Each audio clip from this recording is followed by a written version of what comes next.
The blood on her hands wasn't hers, but Jade Sullivan knew it would be soon if she didn't run faster. She stumbled through the ruins of what had once been downtown Chicago, smoke billowing from shattered storefronts and overturned cars. The battle had started 3 hours ago, when the rogue vampire faction descended on the city like locusts, ripping through the human population without mercy.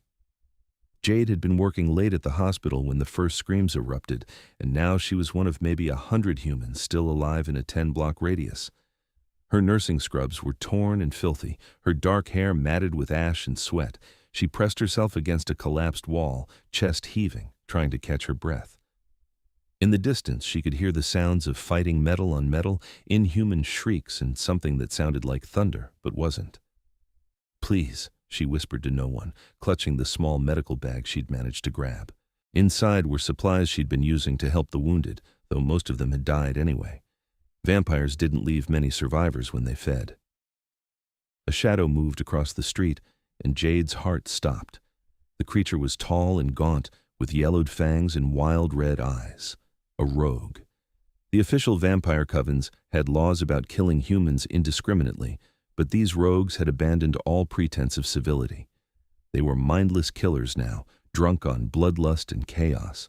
The rogue's head snapped toward her, nostrils flaring. It had caught her scent. Jade ran. Her feet pounded against broken concrete as she sprinted down an alley, knowing it was futile. Vampires were faster, stronger, better in every way that mattered right now. But human instinct drove her forward anyway, survival instinct overriding logic. The rogue landed in front of her with impossible speed, cutting off her escape. Up close, she could see how feral it had become, skin gray and mottled, fingers twisted into claws. This vampire had lost itself completely to the hunger. "No!" Jade gasped, stumbling backward. Her shoulders hit a brick wall, trapped. The rogue lunged, and then everything changed. A figure appeared between them so fast that Jade's eyes couldn't track the movement. One moment the rogue was diving for her throat. The next, it was being held aloft by its neck, feet dangling uselessly. The newcomer stood with his back to Jade, tall and imposing, dressed in black armor that looked like it belonged in a medieval painting, but somehow fit perfectly in this modern hellscape. "You dare attack her!" The voice was cold, ancient, and absolutely commanding. It resonated with power that made Jade's bones vibrate. The rogue made a gurgling sound, clawing desperately at the hand crushing its windpipe. "You have forgotten yourself," the figure continued. "Forgotten the laws. Forgotten what it means to have control." There was no anger in the voice, only statement of fact. "That is unforgivable." The rogue exploded into ash. Jade stared, unable to process what she'd just witnessed. The figure turned slowly, and she got her first real look at her savior. He was the most beautiful and terrifying thing she'd ever seen. White hair fell past his shoulders, pristine despite the battlefield surrounding them. His skin was pale as moonlight, flawless and smooth. His features were sharp and aristocratic, high cheekbones, strong jaw, full lips set in a stern line. But it was his eyes that captured her completely. They were deep crimson, ancient and knowing, holding centuries of experience and power. He wore his black armor with the ease of someone born to command, and there was a crown, actually a crown resting on his white hair, made of some dark metal that seemed to absorb light. This wasn't just any vampire. This was royalty. "Are you injured?" he asked, his tone softening slightly as he studied her. Jade opened her mouth, but no sound came out. She was still pressed against the wall, heart racing, unable to reconcile the fact that she'd gone from certain death to being rescued by what was clearly a vampire king in the span of seconds. He stepped closer, and she noticed his eyes traveling over her body not with hunger, but with genuine concern. "Speak," he commanded, though not unkindly. "I need to know if you require immediate attention." I'm fine," Jade finally managed. "Not hurt, just scared." Something flickered in those crimson eyes. "You have nothing to fear from me. I am Konstantin Drăculești, king of the Eastern courts. These rogues are an abomination to my kind. I have come to end them." Konstantin. The name was fitting, powerful, and ancient. Jade had heard rumors of vampire royalty. Of course, everyone had, since the vampires had revealed themselves to humanity 5 years ago. but she'd never expected to meet one, let alone be saved by one. "Jade Sullivan," she said automatically. I'm a nurse. I was trying to help people before." She gestured vaguely at the destruction around them. Konstantin's expression hardened. "The rogues have killed many tonight. That ends now." He glanced behind him toward the sounds of ongoing battle. "My army is pushing them back, but there are still pockets of resistance. You should not be here." "Where should I be?" Jade asked, feeling hysteria bubble up in her chest. "The whole city is a war zone." "Fair point." Konstantin turned back to her fully, and she realized just how tall he was, easily 6.5 feet. "You will stay with me until it is safe. I will not have you torn apart by these mindless creatures." "Why do you care?" The question slipped out before Jade could stop it. "I'm just a human. Aren't we just food to you?" Something dangerous flashed in Konstantin's eyes, and for a moment Jade thought she'd made a terrible mistake. But then his expression softened again, almost sad. "Humanity is not food," he said quietly. "Those who believe so have lost their way. My kind made a pact with yours to coexist, to maintain balance. These rogues have violated every law we established. They will pay with their existence." He extended his hand to her. "Come, the battle moves closer. I will not ask again." Jade stared at his pale hand, perfectly formed, with long, elegant fingers.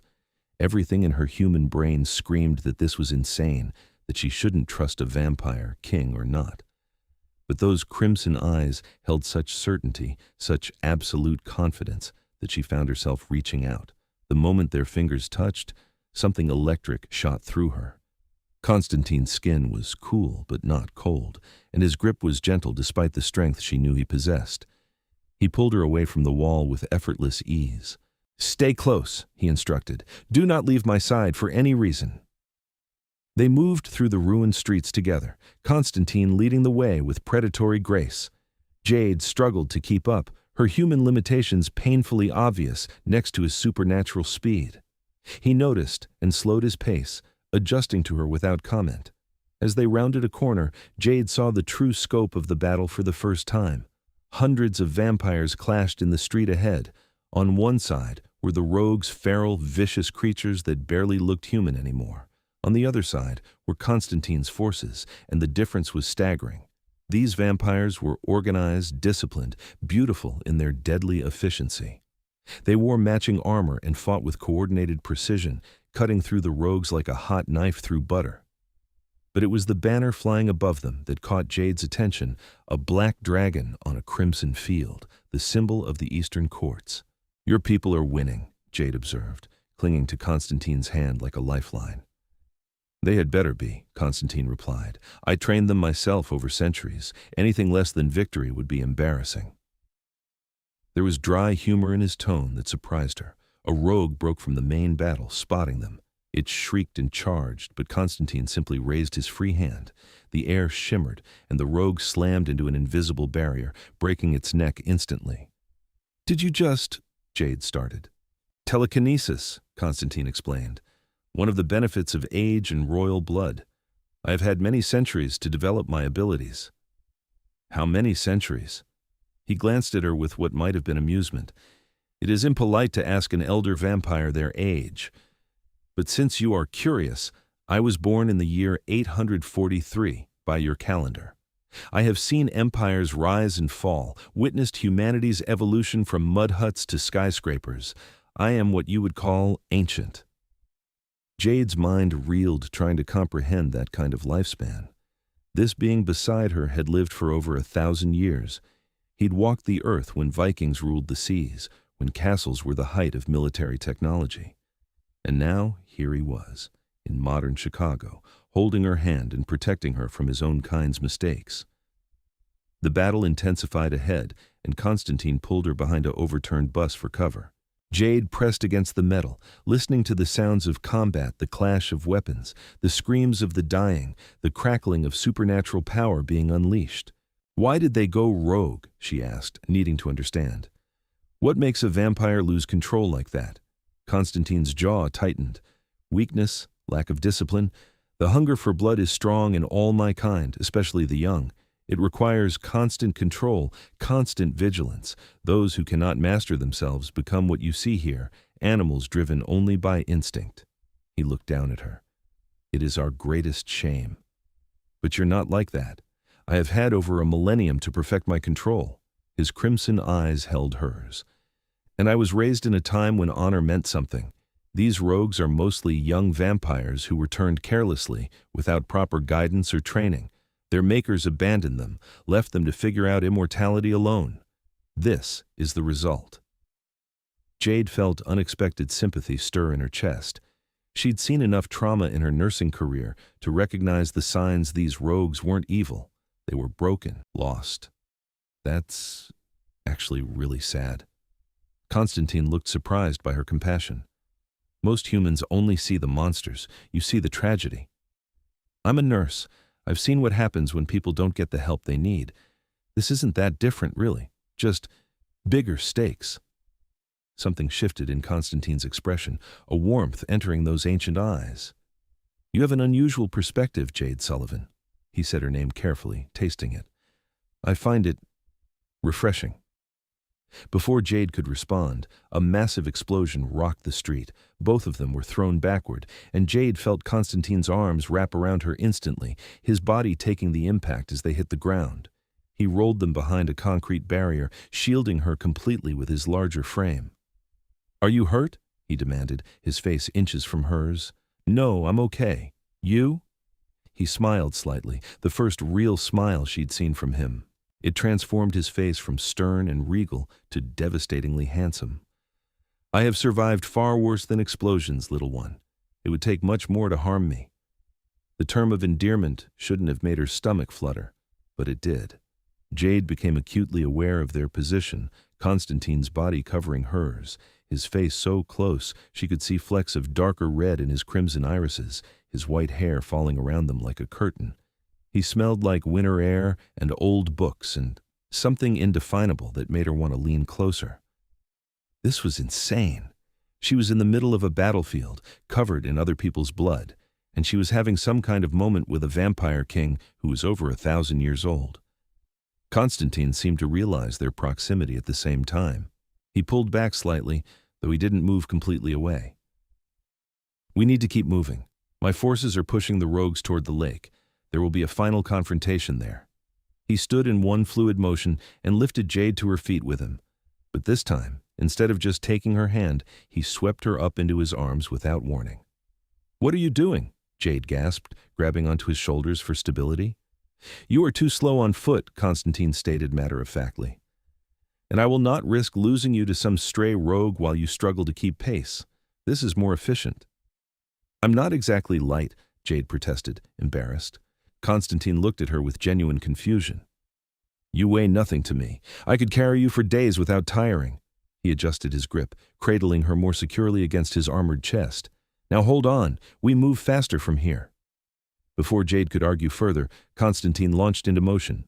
The world blurred around them as he moved with supernatural speed, carrying her through the battle-torn streets like she was made of feathers. Jade buried her face against his shoulder, overwhelmed by the sensation of moving so fast while being held so securely. They raced past ongoing skirmishes, past burning buildings and shattered glass. Konstantin's army was everywhere now, their black and crimson armor standing out against the gray chaos.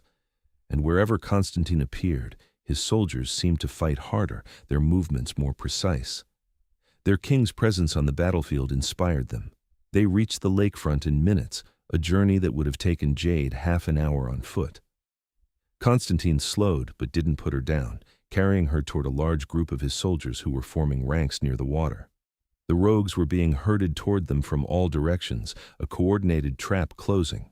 One of the soldiers, a female vampire with the same white hair and pale skin, wearing lieutenant's insignia, approached and bowed deeply.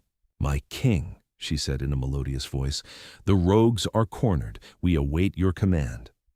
Well done, Serafina, Konstantin replied. Have the archers take position on the high ground. No rogue leaves this beach alive. We end this madness tonight. Serafina's eyes flickered to Jade with curiosity but no hostility. As you command. Should we prepare accommodations for your guest? Konstantin looked down at Jade, who was still in his arms, and something possessive flashed in his eyes. She stays with me until the fighting is done. Assign 2 guards to fall back with us. I want a secure position established where she will be safe. At once, my king. As Serafina hurried away, Jade finally found her voice. You can put me down now. I can stand. I am aware, Konstantin said, making no move to release her, but I prefer knowing exactly where you are. Battlefields are chaotic, and humans are fragile. Fragile? Jade raised an eyebrow. I'll have you know I've worked 14-hour shifts in a trauma center. I'm tougher than I look. That small smile returned. I do not doubt your mental fortitude, Jade Sullivan, but you do not have supernatural speed, strength, or healing. If a stray blade or projectile found you, you would die. That is unacceptable. Why? Jade pressed. Why do you care so much? You don't even know me. Konstantin was quiet for a long moment as 2 soldiers led them to a reinforced position behind several overturned cars and concrete barriers. Only when they were settled and the guards had taken their posts did he finally set Jade down, though he kept one hand on her waist. I do not have a satisfactory answer to that question, he admitted, his crimson eyes searching her face. When I sensed the rogues attacking this city, I came immediately to end them. It is my responsibility as king to police my own kind. But when I saw you in that alley, about to be killed. He paused, something intense crossing his features. I felt something I have not experienced in centuries. Protectiveness, possessiveness, the absolute certainty that you must not come to harm. Jade's breath caught. That's crazy. We just met. Yes. Konstantin's hand tightened slightly on her waist. It is highly irregular. I should feel nothing for you beyond general responsibility for human life. But I do. The moment I touched you, something shifted inside me. Old instincts awakened, instincts I thought long buried. What kind of instincts? His eyes flashed with something heated. Instincts to claim, to protect, to keep. He shook his head as if trying to clear it. Forgive me. This is not appropriate conversation for a first meeting, especially in these circumstances.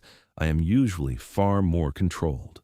Before Jade could respond, though she had no idea what she would have said, a horn sounded across the battlefield. The final confrontation was beginning. Konstantin moved to the edge of their protected position, and Jade followed, unable to look away from what was unfolding on the beach. Hundreds of rogues were trapped against the lake, their backs to the water. Konstantin's army surrounded them in a perfect semicircle, weapons drawn. The rogues snarled and hissed, feral and desperate, but even they seemed to recognize they were beaten. Konstantin raised his hand and his entire army stilled, waiting. The silence was deafening after hours of constant battle noise. Rogues of the broken path! Konstantin's voice rang out, supernaturally loud and commanding. You have violated the blood accords. You have slaughtered innocents. You have become the monsters that humanity fears, the abominations that justify their hatred of our kind. He paused, letting his words sink in. You were once vampire, once capable of honor and control. That you fell to this state is a tragedy. But I cannot allow you to continue. The laws must be upheld. The balance must be maintained. One of the rogues, slightly less feral than the others, stepped forward. We hunger, it screamed. We cannot stop the hunger. Our makers left us, and the thirst consumed us. Konstantin's expression was stern, but not entirely without sympathy. I know, and I regret that you were abandoned, that you were not taught control. But that does not excuse what you have done tonight. Hundreds of humans lie dead because you could not master yourselves. That blood is on your hands, and the price must be paid. We are already dead, another rogue shrieked. What more can you take from us? Your eternal existence, Konstantin replied quietly. Final death, release from the hunger that torments you, and punishment for the lives you have stolen. He lowered his hand. I am sorry it came to this, but the law is clear. Goodbye, lost ones. His army moved as one, a perfectly coordinated execution. The rogues didn't stand a chance. Within minutes, the beach was covered in ash, the remains of over 300 vampires scattered by the wind off Lake Michigan. Jade watched with mixed emotions, horror at the violence, but also understanding that Konstantin had been right. Those rogues couldn't be saved, couldn't be rehabilitated. They'd become too lost to the bloodlust. This was mercy as much as justice. When it was done, Konstantin's soldiers snapped to attention, creating a path through their ranks leading from the battlefield back toward the city. No one had ordered them to do this. They simply did it, instinctively making way for their king. Konstantin returned to Jade's side, and without a word, he lifted her into his arms again. She didn't protest this time, just wrapped her arms around his neck and held on as he began walking through the parted army. It was the most surreal moment of Jade's life. Being carried through hundreds of vampire soldiers who stood at perfect attention, their white-haired king moving with absolute authority and grace, her cradled against his chest like something precious. They all saw her, every single soldier, and she saw the curiosity in their ancient eyes. But none questioned, none challenged. If their king chose to carry a human through the battlefield in his arms, that was his right. "They're all staring at us," Jade whispered. "Let them stare," Konstantin replied, unconcerned. "They will gossip about this for months, I am sure. The king carrying a human girl after a battle, very dramatic. Despite everything, the death, the destruction, the insanity of the night," Jade laughed. The sound startled her, rusty and almost foreign after so much fear. "You have a sense of humor. I didn't expect that. I've had over 1,000 years to develop one. It was either that or go mad from boredom." He glanced down at her, and his expression softened. "Your laugh is lovely. I would hear it again." Jade felt heat rise in her cheeks. This was definitely the most bizarre night of her life. "Where are you taking me?" "Somewhere safe, clean, where you can rest and recover from this trauma." Konstantin's voice lowered. "And where we can speak more freely, without an army watching our every move." The way he said it sent a shiver through Jade that had nothing to do with fear and everything to do with the magnetic pull she felt toward this ancient, powerful being who had saved her life. This shouldn't be happening. She shouldn't feel this connection to someone, something so fundamentally different from her. But she did. They left the battlefield behind, moving through quieter streets where Konstantin's soldiers were already beginning cleanup operations.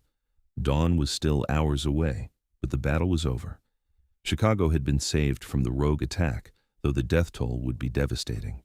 Konstantin carried Jade to a building. She recognized one of the luxury high-rises that had been built in the past decade, all glass and steel and modern architecture. The lobby was empty but pristine, untouched by the fighting. He moved to the elevator and somehow it opened without impressing any buttons. "Telekinesis," Jade guessed. "Quite useful for avoiding unnecessary movement," Konstantin confirmed, stepping inside. The elevator rose smoothly, and Jade noticed they were ascending to the top-floor penthouse level. "You own this building?" "I own several buildings in Chicago. This one serves as my residence when I'm in the city." He met her eyes. "Do not worry. I am not bringing you here for nefarious purposes. You need somewhere safe to rest, and my home is the most secure location in the city right now." Jade knew she should probably be nervous about going to a vampire king's penthouse apartment, but she found she wasn't. Konstantin had saved her life multiple times tonight, had shown her more care and protection than she'd ever experienced from anyone. Her instincts, both professional and personal, told her she was safe with him. The elevator opened into a stunning apartment that looked like something from an interior design magazine. Floor-to-ceiling windows offered a panoramic view of Chicago's skyline. The furniture was expensive and tasteful, mixing modern comfort with antique elegance. Books lined one entire wall, thousands of volumes in countless languages. Konstantin finally set Jade down, and she immediately missed the security of being in his arms. He seemed to notice her reluctance, his hand lingering on her waist for a moment longer than necessary. "You should clean up," he said gently. "The bathroom is through there. I will find you clean clothing. Your scrubs are ruined." Jade looked down at herself and winced. Her clothes were indeed destroyed, torn and stained with blood and ash. "Thank you. That would be really nice, actually." Konstantin led her to a bathroom that was bigger than her entire apartment, all marble and gold fixtures and luxury beyond anything Jade had experienced. He set out towels and disappeared, returning moments later with soft clothing, a black shirt that would be massive on her and sleep pants with a drawstring waist. "These will be too large," he admitted, "but they are clean and comfortable. Take your time. You are safe here." After he left, Jade stood alone in the opulent bathroom and finally let herself process what had happened. She'd survived a vampire attack. She'd met a king. She'd been carried through a battlefield in the arms of someone who looked at her like she was precious. She stripped off her ruined scrubs and stepped into the shower, letting hot water wash away the grime and blood. But even as her body relaxed, her mind raced. What happened now? Did she just go home and pretend this night never happened? Could she even go home? Was her apartment still standing? And more pressingly, why did the thought of leaving Konstantin make her chest ache? She dried off and dressed in his clothes, which smelled like him, that winter air, and old book scent that was uniquely his. The shirt hung to her thighs, and the pants had to be rolled several times to not drag on the floor, but they were soft and warm. When she emerged, she found Konstantin standing by the windows, his armor removed. He wore simple black clothing, now fitted pants, and a loose shirt that somehow made him look even more regal than the armor had. His white hair was loose around his shoulders, and in profile, backlit by the city lights, he looked like something from a painting. He turned when he heard her, and his eyes darkened as he took in the sight of her wearing his clothes. "Better?" "Much better, thank you." Jade moved closer, drawn to him. "Your home is beautiful." "It is comfortable," Konstantin said dismissively. "Though I confess I rarely spend time here. Most of my life is lived in the old court beneath the city. This is merely a convenience." "There's a vampire court under Chicago?" "Under most major cities, actually. We built our kingdoms in the spaces humans forgot: old tunnels, catacombs, ancient foundations, hidden in plain sight." He studied her carefully. "You are not as frightened as you should be. Most humans would be terrified to be alone with me." Jade considered this. "Maybe I should be. But you've done nothing but protect me tonight.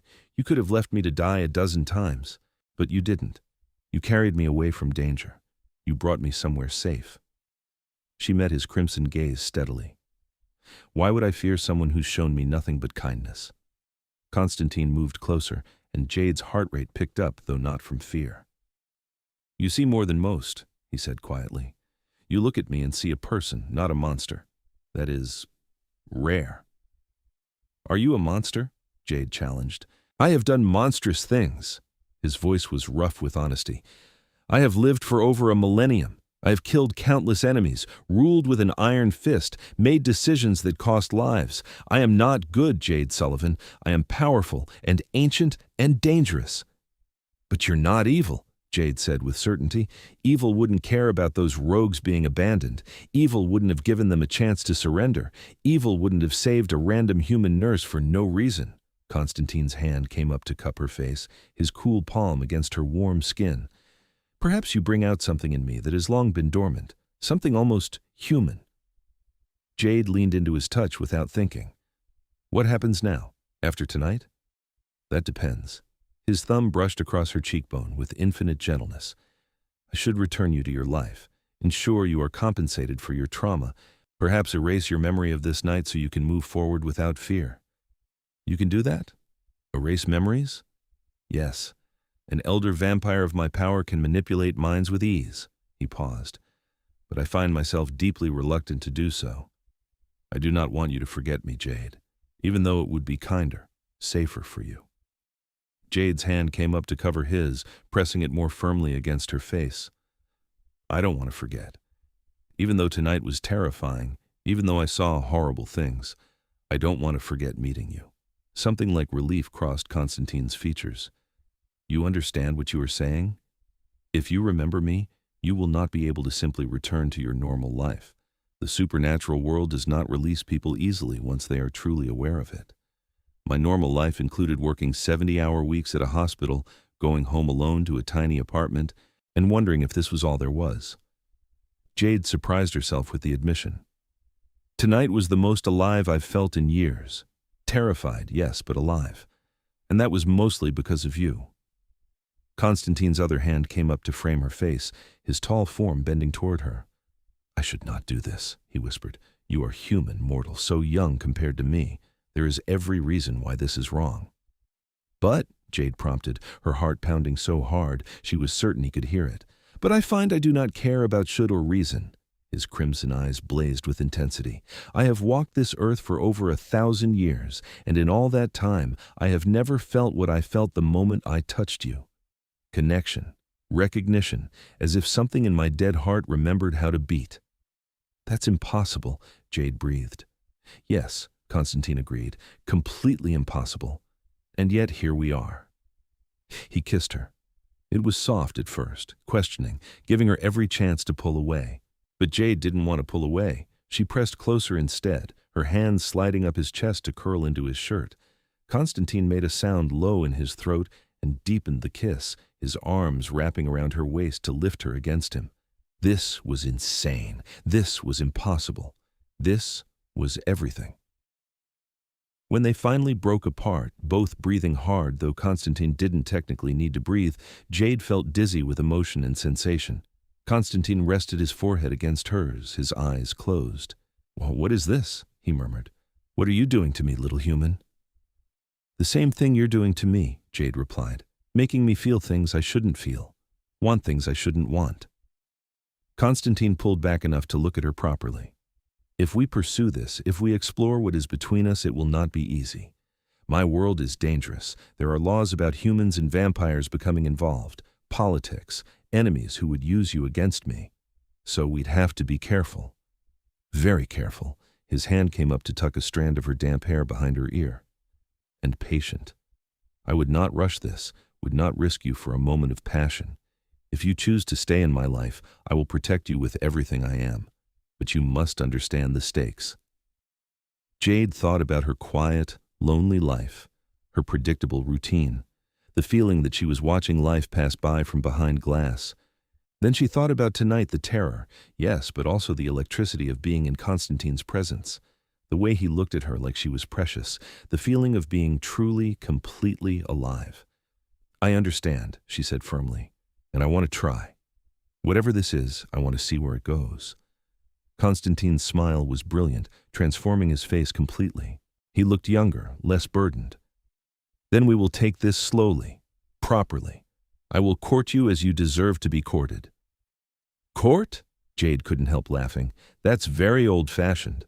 "I am very old-fashioned," Konstantin replied, completely serious. "I was raised in a time when courtship was an art form, when winning a lady's favor was a matter of honor and patience. I may exist in the modern world, but some traditions remain important to me." "So what does vampire courtship look like in the modern age?" Konstantin considered this. "First, I ensure you are cared for. You need rest, food, safety. Your apartment, I will have my people check on it, ensure it survived the attack intact. Your workplace, the hospital, I will make certain they understand you were traumatized tonight and need time to recover. Your practical needs must be met." "That's very thorough. I am a king. Thoroughness is essential."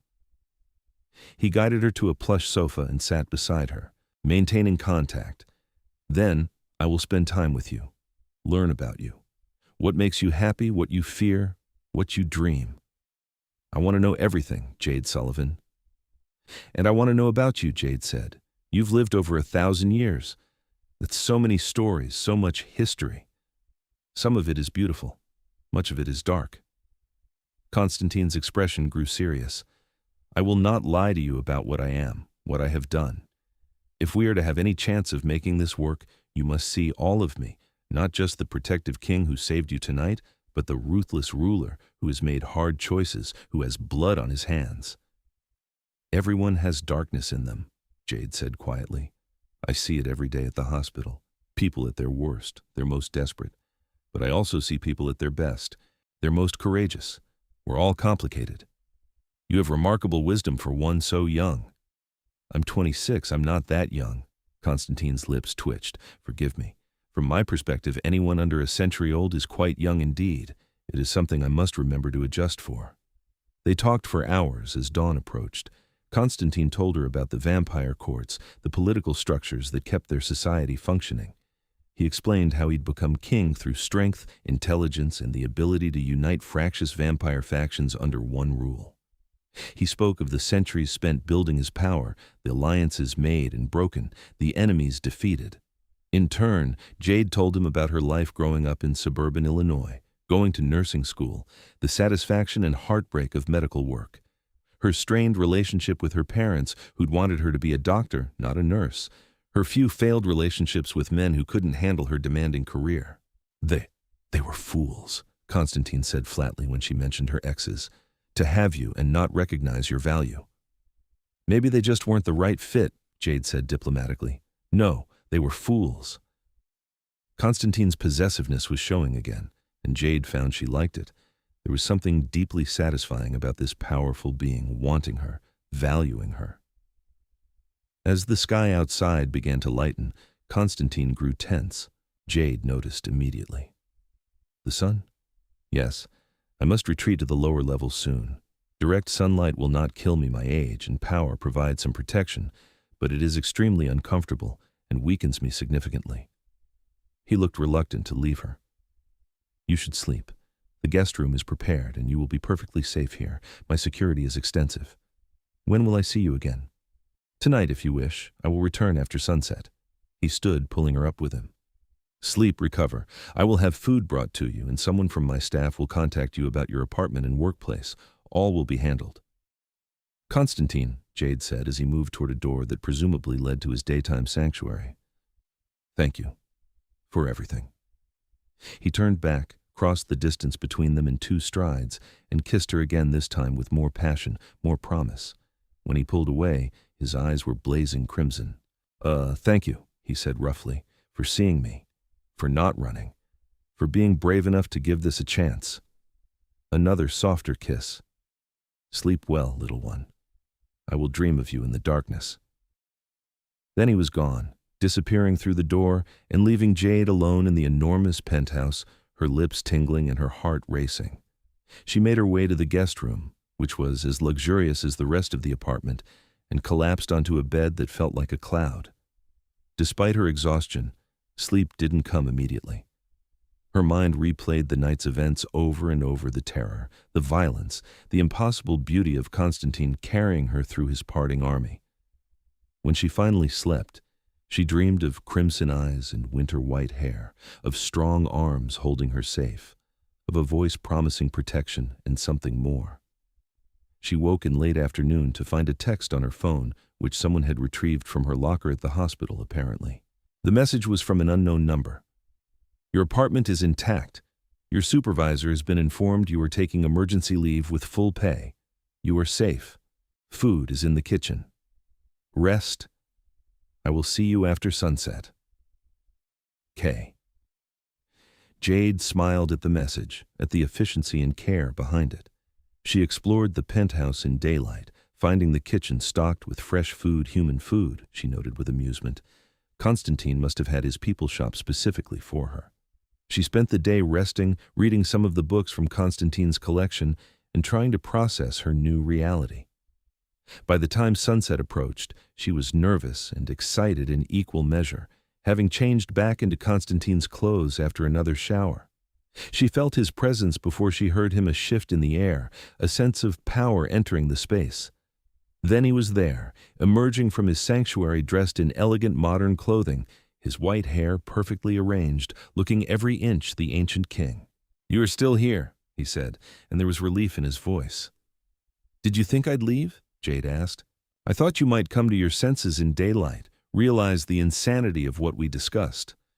He moved closer, his eyes drinking her in. I am glad you did not.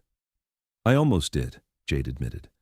This morning, I spent about an hour convincing myself this was all some stress-induced hallucination, but then I got your text, and I knew it was real, all of it. How do you feel about that? Terrified, excited, confused, Jade smiled, but not regretful. Is that crazy? Perhaps, but I find I do not care. Konstantin reached for her hand. I wish to show you something, if you are willing. My real home, the old court beneath the city. It is important to me that you see where I truly exist, not just this surface dwelling. The vampire court? Are you sure? Won't your people mind? I am king. They will accept what I decree. His grip on her hand tightened. But I will not lie. There will be talk. Speculation. You will be scrutinized. It may be uncomfortable. If I'm going to be part of your life, I'll have to face them eventually anyway, right? Eventually, yes. But we could wait. Take more time. Jade shook her head. I'd rather see all of it now. Meet your world head on. If we're going to make this work, hiding won't help. Konstantin's expression filled with admiration. You are braver than most of my warriors, little human. Very well. Stay close to me, and all will be well. He led her to what looked like a closet, but was actually an elevator, a second, hidden one that descended much farther than the normal elevator. They dropped down past the building's foundation, past basement levels, into depths Jade couldn't calculate. The elevator opened onto a corridor carved from stone, lit by what looked like eternal flames in wall sconces. The architecture was ancient, Gothic, beautiful in its dark grandeur. They walked through winding passages, and Jade realized they were in a massive underground complex, a true city beneath the city. Vampires moved through the corridors, all with the same white hair and pale skin, all beautiful and dangerous. They bowed as Konstantin passed, their eyes widening when they saw Jade beside him, her hand firmly in his grasp. They're shocked, Jade whispered. They are astonished, Konstantin corrected. I have never brought a human here before, never shown interest in anyone, human or vampire, in centuries. This is unprecedented. He led her to a massive set of double doors, which swung open at their approach. Beyond was a throne room straight out of a medieval fantasy, all soaring ceilings and intricate carvings, and that same eternal flame lighting. A throne of dark stone sat on a raised dais, imposing and powerful. But what captured Jade's attention were the dozens of vampires gathered in the room, clearly waiting for their king's arrival. All conversation stopped when they entered, every eye fixed on Jade. Konstantin's hand tightened on hers. My people, he said, his voice carrying through the vast space with supernatural clarity. I present to you Jade Sullivan, who is under my personal protection. She is guest in our halls and will be treated with the respect due to someone I value. Let it be known throughout the courts. The silence was deafening. Then, slowly, every vampire in the room bowed a formal acknowledgement of their king's decree. One vampire stepped forward. Serafina, the lieutenant from the battle. My king, forgive me, but the court will have questions. A human granted your personal protection, brought into our sanctuary. This is highly unusual.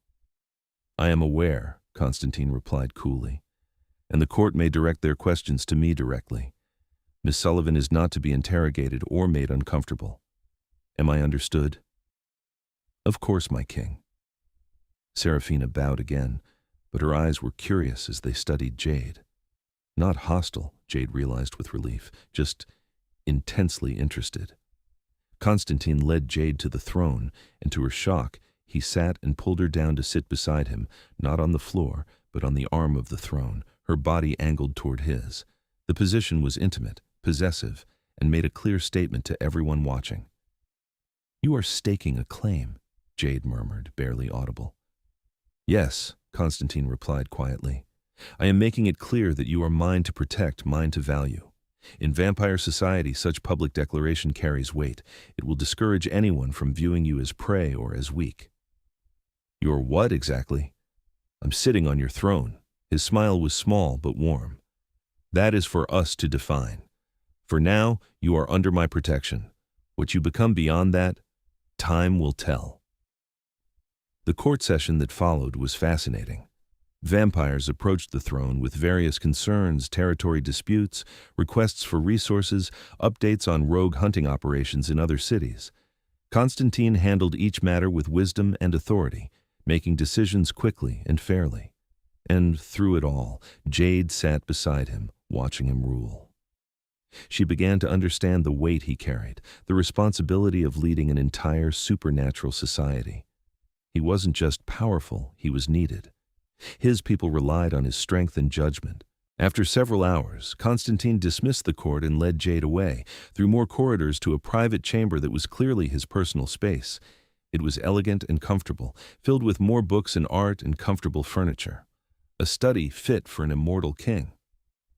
So this is where you actually live, Jade said, looking around. This is home, Konstantin confirmed. The penthouse is convenience. This is where I spend my centuries. Jade moved to examine the books, running her fingers over ancient spines. You must have seen so much, lived through so much history. Yes, though much of it was lonely. Konstantin came up behind her, not quite touching, but close enough that she could feel his presence.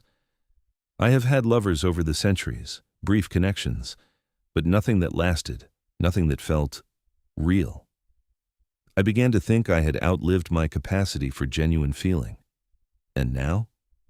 Now I stand here with a mortal woman who makes me feel more in 3 days than I have felt in 3 centuries. His hand came to rest on her shoulder.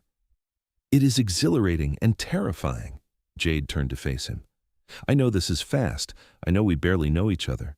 But I feel it too, that connection, like something just clicked into place when you touched me. The old legends speak of such things, Konstantin said softly. Bonds that form instantly between souls meant to find each other. I dismissed them as romanticism, but perhaps they were true.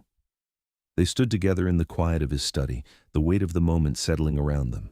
This was the point where they either moved forward or pulled back, where they either embraced the impossible connection or walked away from it. Jade made her choice. She reached up and pulled Konstantin down to her, kissing him with all the emotion and desire she'd been holding back. He responded immediately, his arms wrapping around her to lift her off her feet, his mouth claiming hers with centuries of passion and need finally unleashed. Jade, he breathed against her lips, if we continue, it will be difficult to stop. I want you beyond reason. Then don't stop, Jade said, surprising herself with her boldness. I want this. I want you. You are certain? You understand what you are accepting? A relationship with me will change your life forever. I'm certain, Jade said firmly. I've never been more certain of anything. Konstantin's control shattered. He carried her to a bedroom beyond the study, a space of dark elegance and comfort, and showed her exactly how much a vampire king could cherish someone. He was gentle despite his strength, reverent despite his passion, treating her like she was precious and powerful all at once. Afterward, they lay tangled together, Jade's head on Konstantin's chest. He was stroking her hair with infinite gentleness, and she could hear his unnecessary breathing, slowed to match hers. I should have taken more time, Konstantin murmured, courted you properly before rushing to this. Do you regret it? Jade asked. Not for a single moment. But you deserved romance, proper courtship. I am meant to be a gentleman. Jade smiled against his cool skin. You carried me through a battlefield in your arms. You brought me to your hidden kingdom. You declared your protection before your entire court. I'd say you've been pretty romantic. When you put it that way, Konstantin sounded amused. Perhaps I have been more traditional than I realized. They stayed like that for hours, talking and touching and learning each other. Konstantin told her stories from his long life, some triumphant, some heartbreaking. Jade shared her dreams and fears, her hopes for the future.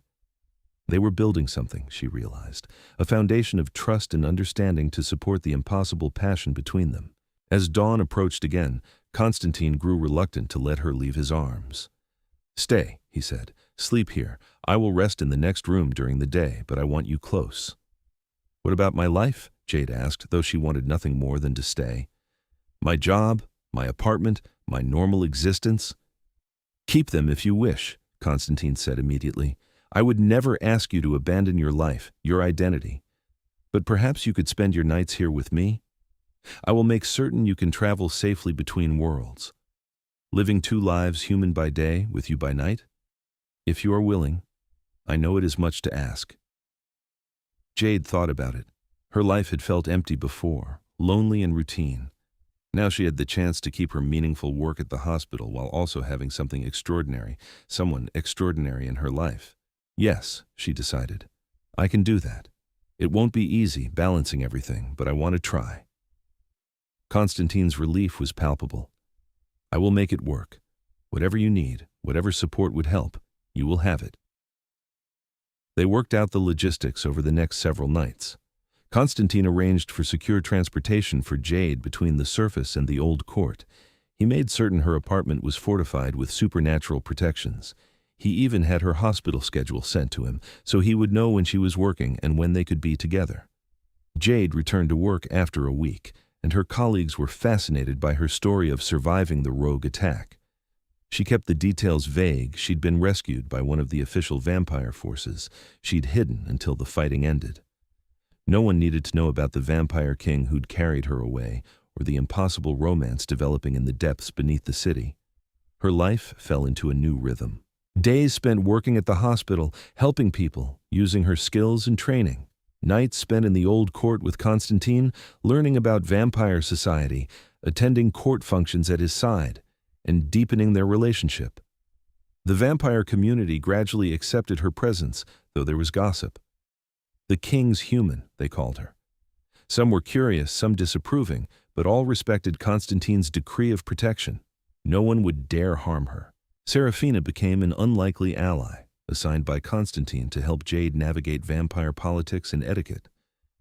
"He has changed since you arrived," the lieutenant told Jade one night, "more present, less distant. You have done what centuries of vampire companionship could not. You have made him feel again." "He's done the same for me," Jade admitted. "I was just going through the motions before. Now, I feel alive." 3 months into their relationship, Konstantin asked Jade to accompany him to a gathering of vampire kings, a council meeting where the rulers of various territories convened to discuss matters affecting all vampire society.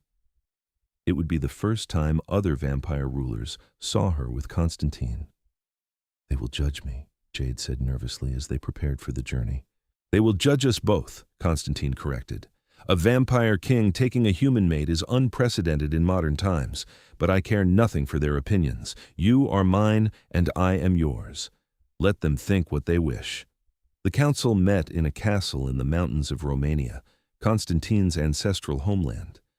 The journey itself was an adventure private jet, followed by luxury car through stunning countryside. The castle was exactly what Jade had imagined: Gothic, imposing, beautiful in its dark grandeur. 5 other vampire kings attended, each ancient and powerful, each bringing their own entourage. The moment Jade entered on Konstantin's arm, all attention fixed on her. "Drăculești," one of the kings said, a severe-looking vampire with sharp features. "You bring a human to sacred council?" "I bring my intended mate," Konstantin replied calmly, the words sending shock through the assembled vampires and making Jade's heart soar. Intended mate. He'd never used that term before. "Jade Sullivan, who has my protection and my heart. If any object, they may speak now." The silence stretched. Finally, an older king, one who looked ancient even by vampire standards, spoke. "The old laws permit bonding between vampire and human, though it is rare. If she accepts the bond knowingly and willingly, no law is broken." "I accept," Jade said clearly, finding her courage. "I love him, and I choose this path." Another king, female and elegant, smiled slightly. "Then you have our acknowledgement, Konstantin, though we will be fascinated to see how you navigate the complications of a mortal mate." "Those complications are mine to handle," Konstantin said. Then, shocking everyone, he pulled Jade closer and kissed her right there in the council chamber, a clear statement of claim and affection that left no doubt about his feelings.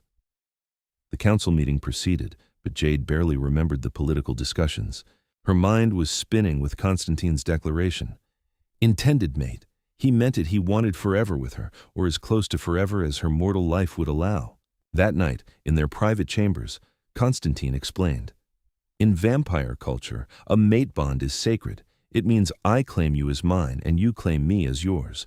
We would be recognized as a bonded pair, our connection honored by all vampire society." "But I'm human," Jade said. "I'll age, I'll die. You'll live on for centuries after I'm gone." Pain flashed in Konstantin's eyes. "I know. It is the one reality I cannot change, the one thing my power cannot overcome. Your mortality is the price of this love. Unless," Jade hesitated, "unless you turned me, made me vampire." Konstantin went very still. "I have considered it. Every night I consider it. The thought of losing you to time is agony. But I will not turn you unless you truly wish it, unless you understand fully what you would be giving up.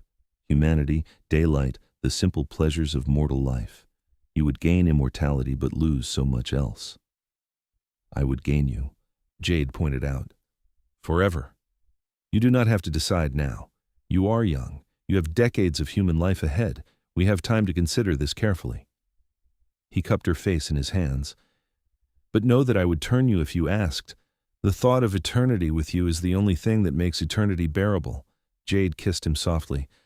I need time to think about it. Becoming immortal is a huge decision, but I want you to know I love you, Konstantin, completely. I love you, Jade Sullivan, Konstantin replied, more than I have loved anyone in my very long existence. You have given me purpose beyond ruling, joy beyond power. You are everything.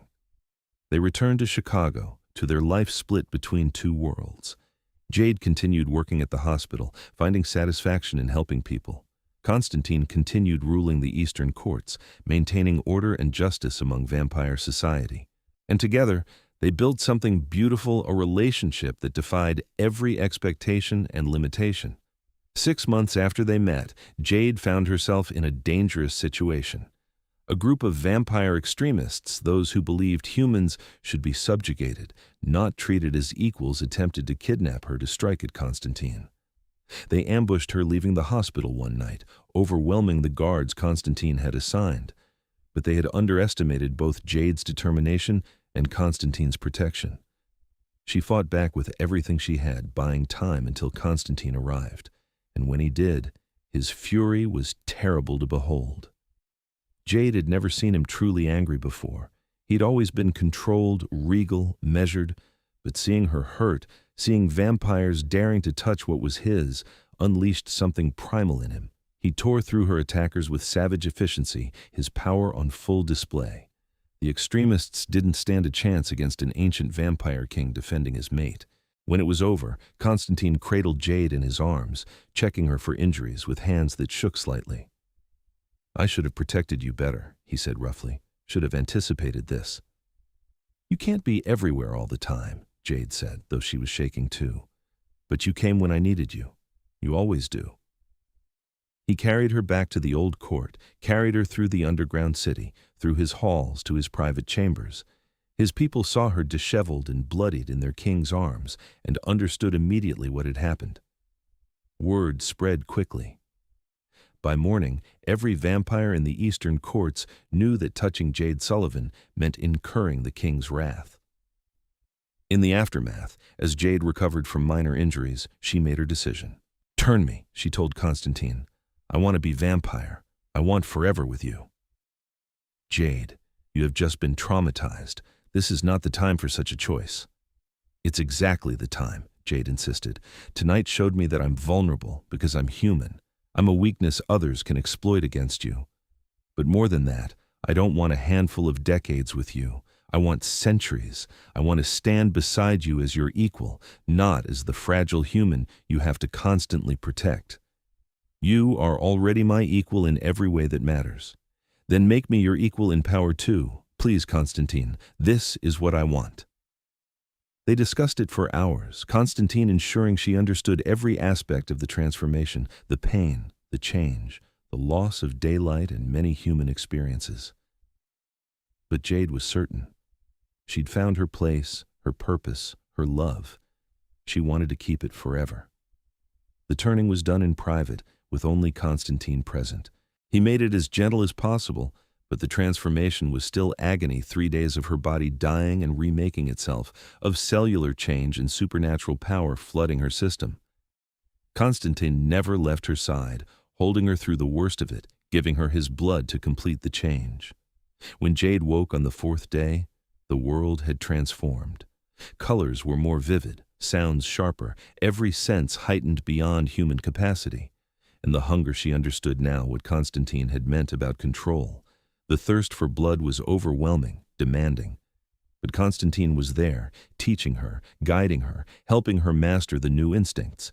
He brought her ethically sourced blood donors who were compensated and unharmed, and taught her how to feed without killing, how to control the urges that had destroyed the rogues. You are doing remarkably well, he told her after the first week. Most new vampires struggle far more with control, but you have always been strong. Jade studied herself in the mirror, still adjusting to her new appearance. Her skin was pale now, luminous. Her hair had lightened to a silver white, marking her as vampire. Her eyes were no longer brown but a striking amber, a sign that she'd been turned by royalty. She looked like she belonged in Konstantin's world now, beautiful and otherworldly. "I miss the sun," she admitted, "but I don't regret this." "You will learn to navigate daylight eventually," Konstantin said. "It takes centuries to build resistance, but it can be done. I can tolerate brief exposure now. Someday you will too."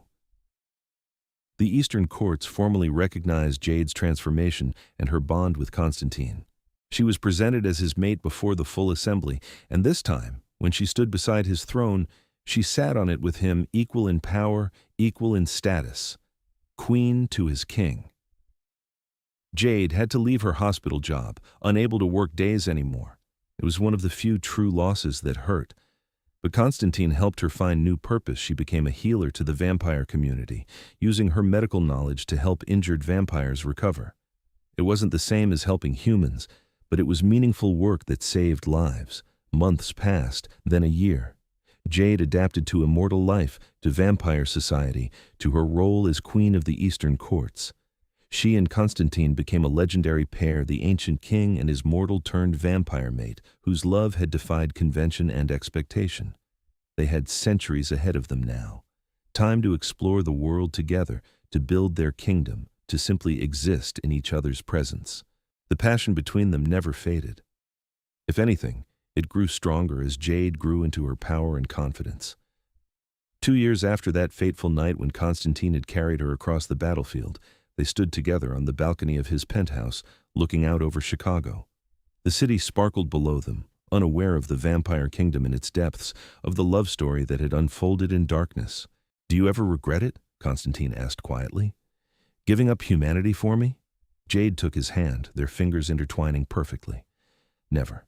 You gave me purpose, adventure, love beyond anything I imagined. You showed me a world I never knew existed. You loved me enough to carry me through hell and back." "I would carry you through anything," Konstantin said, "across battlefields, through time, against any enemy. You are my heart, Jade. After a millennium of existence, you taught me what it means to truly live." "We have eternity now," Jade said, leaning into his embrace. "What should we do with it?" Konstantin smiled, that rare, brilliant expression that transformed his entire face. "Everything. We will do everything together." They kissed as the city lights twinkled below, two immortals bound by love that had begun in blood and chaos and grown into something beautiful and eternal. The vampire king and his queen facing forever side by side. And if Konstantin sometimes thought back to that night, to carrying a frightened human nurse through his parting army, to the moment he'd first touched her and felt something ancient in him awaken, he gave thanks to whatever fate had brought Jade Sullivan into his path. She had been his salvation, and he had been hers. Two souls finding each other against impossible odds, in a world where darkness and light could coexist, where love could transcend death itself. Their story had started with him carrying her across a battlefield in his arms, his army parting without being told, because they recognized something momentous was happening. Their king had found something precious, something worth protecting with every ounce of his ancient power. And in the end, that was exactly what Jade had proven to be, precious beyond measure, worth every risk, every complication, every challenge that came with loving across the divide between human and vampire. Years became decades, and their love only deepened. They ruled the Eastern courts with wisdom and compassion, creating a haven where vampires could exist with honor and control. They traveled the world together, experiencing everything from ancient ruins to modern wonders. They faced enemies and challenges, but always together, always united. Jade never forgot her human life. Those memories remained precious, a reminder of where she'd come from and what she'd chosen. She stayed in touch with a few human friends from afar, watching them age while she remained forever young. It was bittersweet, but Konstantin helped her through the grief of outliving mortal connections. And in the quiet moments, when they were alone in their private chambers beneath the city, Konstantin would hold Jade and marvel at the gift she'd given him. She'd taken an existence that had grown cold and lonely over centuries and filled it with warmth, passion, and purpose. "I love you," he would whisper against her hair, words that never grew old or routine. I love you too, Jade would reply every single time, forever and always. Because that was what they had now forever, an eternity to love, to grow, to exist together. The vampire king and his queen, two souls bound across lifetimes, proving that love could conquer even death itself. Their story had no ending, because they had no ending. Just an infinite future stretching ahead, full of possibility and promise. Just two people who had found each other in the darkness and chosen to create light together. Just love, pure and eternal and absolutely unbreakable. And if Konstantin still occasionally swept Jade into his arms and carried her through their kingdom, his people parting without being told well, that was their right as king and queen. A reminder of how they'd begun, a celebration of where they'd ended up, a promise of everything yet to come. Forever, together, in a love that would outlast empires and ages. That was their happy ending and their eternal beginning.